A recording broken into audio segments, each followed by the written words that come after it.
when you multiply fractions, you just multiply the top and the bottom across. So for example, if I have 1 3/4, I have to change it into an improper fraction. So the 1 is equal to 4/4. So I'm going to add the 4/4 to my 3/4. So now my fraction is an improper fraction. So 3 plus 4 is 7.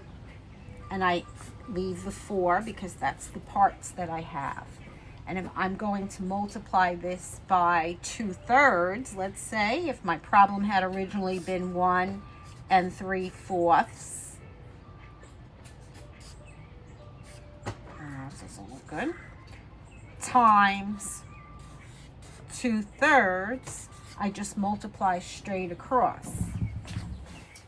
So this would turn into 7/4 times 2/3, and I just multiply the top, the numerator. 7 times 2 is 14.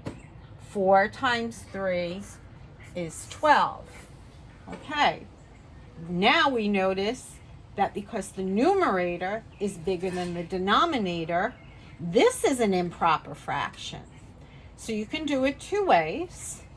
I could subtract 12 from 14, or I could divide 12 into 14. That's the easier way.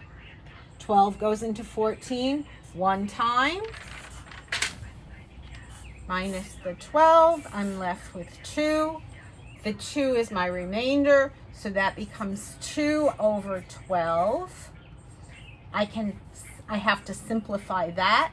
So this is 1 1/6 because I know I can divide by 2 for the top and the bottom, and I get 1/6. So my answer for the problem is 1 1/6. You have to simplify.